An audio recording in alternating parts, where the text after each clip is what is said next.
Assalamualaikum warahmatullahi wabarakatuh. Hai, jadi gini. Hari ini aku mau cerita. Buat kamu fresh graduate, jangan sampai terjebak di loker kayak gini.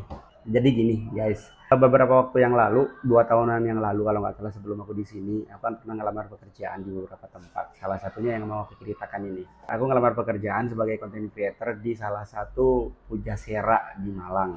Di desain playernya itu udah jelas tuh sebenarnya, nggak aneh sebenarnya, normal-normal aja.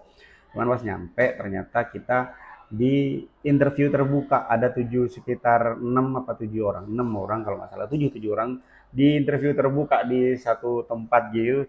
Pas aku datang sebelumnya nih, pas aku datang kayak nggak meyakinkan. Kenapa? Karena aku datang nih, ya orang-orang itu pada nggak ngeh. Maksudnya gini, kalau di interview biasanya kan gini, oh iya mas, oh ya teman, sebentar tunggu ya. Nggak ngeh semua, pada nggak tahu, kayak nggak tahu kalau ada jadwal interview atau apa. Saya nggak dihiraukan aja. Udah lama nunggu ketemu sama yang lain, yang peserta interview yang lainnya.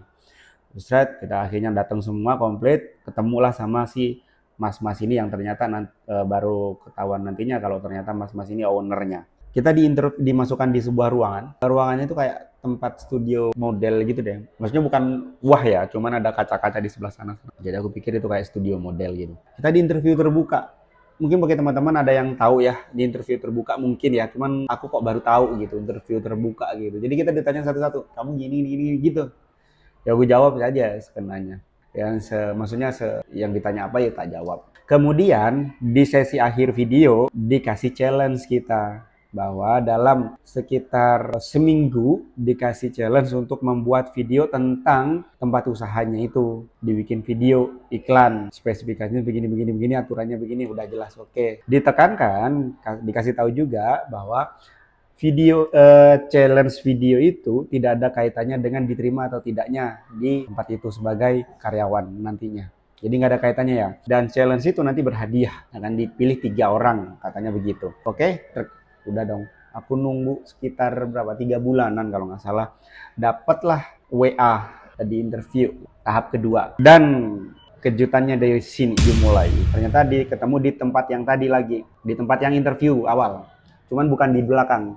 Karena di depannya itu kan ada kayak pujasera gitu. Nah, disitulah ditanya-tanya, ternyata kebijakan awal yang katanya 3 orang nggak jadi, cuma 1 orang dan nanti dapat 1 juta. Oh udah gini-gini kan. Oke, terus habis itu pembicaraan dialihkan tentang job desk, tentang rule pekerjaan di sana, mulai dari jam masuk sampai jam pulang, kemudian salary-nya berapa. Jam masuknya itu sekitar jam 2, mulai dari jam 2 sampai jam 9 atau maksimal jam 10 malam.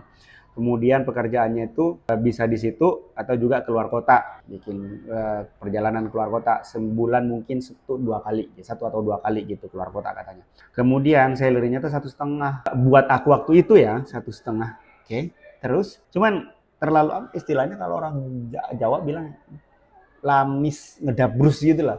Masa dibilangnya gini, 1,5 nanti dapat transport, dapat uang makan, dapat transport, kemudian makan, kemudian kamera, gua punya kamera pun mau disewa dan lain sebagainya. total sekitar 3 sampai 3,5 mau 4 juta, hampir 4 jutaan. Berarti kan dia punya ini ya, money power ya.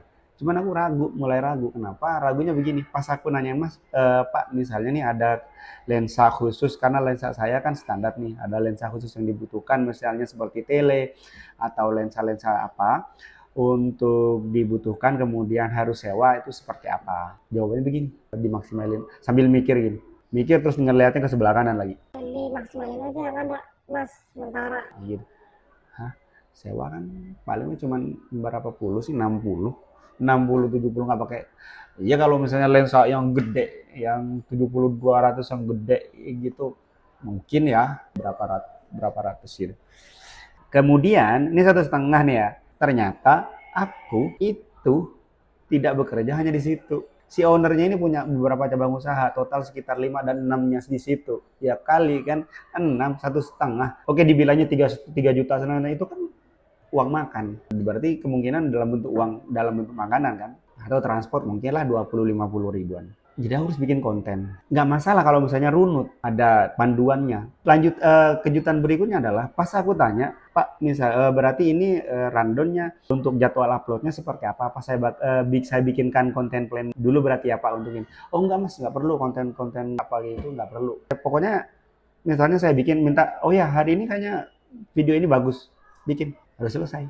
Malam gitu, besoknya bikin, kayak gini, harus selesai. Nah, kalau seperti itu kan tidak ada apa ya, tidak ada kejelasan ini standarnya, nggak ada. Oke, aku yain, aku nggak nolak sama sekali, aku yain. Udah selesai, pas di akhir. Ini kan kemarin awal-awal kan dibilang kalau challenge itu tidak ada kaitannya dengan keterima atau tidaknya keterima kerja. Ternyata nih video itu dapat 1 juta. Cuman akan dikasih kalau aku gabung masuk jadi karyawan di tempat kerja itu.